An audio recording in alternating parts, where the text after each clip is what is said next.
Assalamualaikum warahmatullahi wabarakatuh. Pemirsa dina dangat ayeuna urang medar deui carpon tina majalah Campaka nomor 20 genap tahun 1860 genap. Carpon anu beris kapidangkeun judulna Harepan. Ieu anu nganggitna nyaeta R.A. sama Saputra. Sumangga supados teu nyangkolong ting kana waktos wilujeng ngadangukeun. Ukri kukurubutan bari nyuai-nyuaikeun pare keur koneng nu ngararoyom kana galang. Nepi kana juru kotakan terus ngajanteng panonang ngulincer mapai pare sambutanana nu keur ruhroy. Hatena ngagerantes. 3 kotak. Biasa bebenangan teh 40 blekan.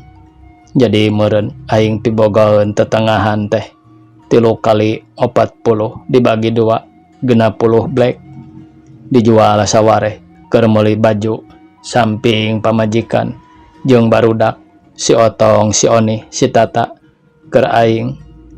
Ret manehna ngareret kana baju kampret kamhar hideung nu geus belel samping polekat moletek calana komprangna nu tungtungna ting arawing. Sugan aya sesana meureun mahi keur aing mah koreleng deui panonna nitenan pare nuker ombak-ombakan katebak angin. Hatena ngahariring lagu bungah peda hasil capena geus nampo. Nuku manehna jeung pamajikanana dipicileuk berang peting salila genap bulan. Geus ngarasa sugema nempo pakaiana leos balik beri heheotan lagu abi ngarambat datang ka lembur geus bedug magrib. Ukri henteu ka imah tapi terus ka masjid ngadon salat magrib. Tas dahar tas naon Ukri nyarita ka pamajikanana bari ngadayagdag nyarande kana bilik sukuna sabelah ngajogo sabelah nang hunyara. Mi tulus dibuat isuk teh. Imi nu keur ngerodan baju anakna eureun heula mencerong salakina nu keur nyerebung udud padudan. Pok nanya, "Geus bebeja ka juragan haji?" Tadi berang omong Ukri bari ngetrok padudan kana tuurna wal diasupan deui bako sut disundut ku cempor sak peletek lenggak siga nu nikmat pisan. Ini ngadeluk deui ngerodan sungutna ngagereuyem. Sugan we taun ieu mah henteu ngabulasieun kawas taun tukang. Ieu baju barudak mani geus rarajet kieu.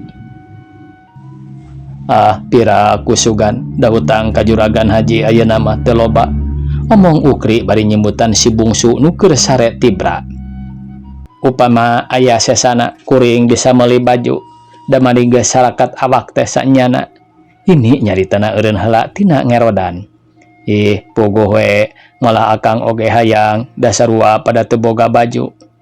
Sabaraha cenah ayeuna sablekna? Ini nanya bari mencerong salakina hatena geus pinuh ku kabungah aya harepan bakal bisa meuli baju jeung samping nu kawas tatanggana. Juragan haji mah kamari ngajualna teh 400 sakuintal meureun sablekna teh nitih kana 80. Atuh lamun urang bisa ngajual 10 blek teh aya kana 800 na. Malah hitungan akang mah leuwih ti 10 blek urang bisa ngajual teh. Nanya Kang, ini atoh ngadengi hitungan salakina bisa ngajual 10 blek leuwih teh nepi ka hayang ngayakinkeun pisan. Panona terus netep salakina nu keur kunyam-kunyem ngitung wang-wangan pi hasileun sambutanana. Kadangkala bisa 15 black. Omong Ukri sanggeus beres ngitungna diukna ayeuna jadi sila leungeunna ngeuleuping-pingna nu keur edeg kenca katuhu. Paromana gumbira pisan bari mencerong pamajikanana. Nu dipencerong ngabalieur bari mesem sok kerodan sad diukna ngised ka sisi bilik terus nyarande sukuna nangunyara. Pleng lamunanana imi ngulayaban ka toko-toko nu aya di kota nyarampayeuna pibajueun jeung ngentepna samping kebat di etalase kacipta baju budak nu lalucu ngalangkang dina ingetanana geus aya 5 taunna manehna tara nincak-nincak kota. Tisaprak harga-harga terus nerekel teh kaudag ku pangarah salakina naon ngaranna baju nu dipake emah teh. Cek gerentes hatena. sabaraha hargana sampingna. Manis lah samping nu dipake ku bi omah sabarahanya 15 black kali 80. Gede bisa meuli kahayang aing baju salaki jeung barudak. Keur kitu kolotrak bray panto muka korejat imi cengkat rewas terus nempok ka pelebah panto si Otong jeung si Onih daratang tas ngaraji. Tutup deui pantona tong, imi ngomong bari leungeunna gupuy gapai kana keroden. Si Onih gek gigireun indungna si Otong tas nulakan panto henteu terus diuk tapi ngajanteng nangtung bari gagaro kana beuteungna. Panona neuteub indungna teu dilapok ngomong. "Ma, aya keneh sangu," ceuk Ukri anu ti tadi mireungeuh anakna. "Hayang dahar Abah," Otong nyarita bari luhak lehek ogo. "Dahar?" omong ini mencerong si Otong semu heran. "Nya, perih beuteung Ma. Ari tadi naon basadeg indit ngaji?" "Da hayang deui, tadi masa piring oge teu pinuh." Sakitu oge seut-seut mak mah teu setengah piring-piring acan." Ngomongna kitu teh imi bari ngadeluk deui ngerodan. "Hui atuh," omong si Otong bari ngagoloyoh ka gigireun bapana. "Eueuh hui oge," bari nunda kerodan terus ngenyang sirah Onih sina ngedeng dina lahunanana deuk disiaran. "Geura sarewe tong, isukan mak-mak gede nyanguna." Ukri nyaritana bari mamener simbut si Toto nu tas ngulisik. "Naha Bah, apa nu 3 kotak teh isuk di alana?" "Otong meuli baju Bahnya." "Eug bae." "Nyai deui," ceuk Onih bari ngagaro sirahna nu keur disiaran. "Eug, moal burung dipangmeulikeun sararea oge," jawab Ukri bari nunda padudanana. "Meuli buku deui jeung patlotnya Bah." "Nya, keur nyai deui Bah." "Heeh." "Mun meuli langlayangan Bah," Otong ngomongna bari ngagelehe kana lahunan Ukri. "Keur naon nang layangan mah, mending moro nu leupas kalebar-lebar duit."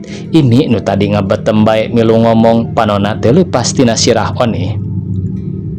"Nya Mak, lamun Kang Otong meuli langlayangan, nyai oge meuli orok-orokan nu alus teh nya Mak." "Urang mah tong harayang cocooan supaya bisa dahar we jeung make." "Sing seueuh atuh daharna Mak, ulah kawas biasa, hayang Otong mah seueuh dahar." "Geus geura sarewe bisi kaborangan," omong Ukri bari ngusapan sirah si Otong. Isuk-isuk Ukri saanak pamajikan geus cuhcih nguruskeun nu dibaruat. Pabeberang nu dibaruat geus ngaliwur di buruan Haji Idrus. Dur bedug lohor Haji Idrus jeung Ukri geus mimiti ngaduakeun hasilna. Taksiran Ukri jeung kanyataan ngan geseh saeutik. Diitung-itung meunang 60 black teh nyatana mah ngan 58 leuwih sababaraha rantang. Beres ngaduakeun Haji Idrus ngajak Ukri ka dapur ini jeung anak-anakna baralik bari marawa babon jeung tetengahan nu rarantanganana. "Hampir teu beda bebenangan jeung tahun tukang nyakri." Haji Idrus ngamimitian nyarita sanggeus araya di dapur bari nyang hareupan cikopi jeung bubuis hui. "Sumuhun," jawab Ukri bari ngaluarkeun padudanana tina saku. "Tahun ieu sabaraha hutang Ukri ka kuring?" "Upami teu lepat mah 2 kintal." "Geuning saeutiknya," omong Haji Idrus bari ngarongkong bubuy hui. "Kadinya bari ngopi." "Mangga nampi atuh." Ukri ngomongna bari nyokot lumur cikopi nu masih keneh ngebul. Seruput siga nikmat pisan. "Kri, si nyai tadi ka dieu," ceuk Haji Aminah pamajikan Haji Idrus nu norojol ti tengah imah. "Neng Euis gan," jawab Ukri paromana sigara dareuwas manehna inget yen ka Euis anak Haji Idrus nyokot duit segonaneun 10 blackkeun. "Nya, cenah Ukri boga hutang 10 black, menta dipangmentakeun ka kuring." Mangga teh teuing darumaos," omong Ukri bari hatena ngarasahan jelu. "Tuh, kuring oge asa diingatan, Kri." Tadi panggih jeung Mang Arba, Ukri boga hutang 8 black cenah. Jang Tosi mah kamari ngahaja ka dieu. Ukri boga hutang 10 black ampir geus 3 usum can mayar. Malah ayeuna oge deuk ka dieu cenah. Nah nya Haji Idrus nyaritana bari mencrong Ukri bangun rada karunya. Sajongjongan mah Ukri ngahulang rusras kana hutang nu kapopohokeun. Ayeuna ngadak-ngadak daratang. Sumuhun paroman Ukri nu tadi bengras teh ngadak-ngadak jadi cedem waktu disuguhan dahar ku Haji Aminah. Cuman cemen teu ngareunah. Beres dalahar Haji Idrus jeung Ukri kalaluar rek nimbang pare keur mayar hutang. Di luar geus nyampak Arba, Tosim jeung Anang salaki eus nu deuk naragih. Tadina Ukri dek sasadu kanu tiluan teh rek mayar setengahna tapi ditarolak. Komo Tosim mah da nganjukeunana geus 3 usum. Beres babayar hutang jumlah jamleh sesana teh 14 black deui. Ukri balikna nguyung sabab sesa sakitu teh can anu sautak saeutik hutang pamajikanana di imah. Harepan nu kacida endahna musnah ka bawah hegakna napas tina dada nu geus biasa ngandung kasusah. Tamat cenah ieu pamirsa. Kaciptanya ieu salah sawias potret masyarakat anu aya di urang khususna nu aya di Parahyangan. Sakitu pamirsa anu kapiatur. Wassalamualaikum warahmatullahi wabarakatuh.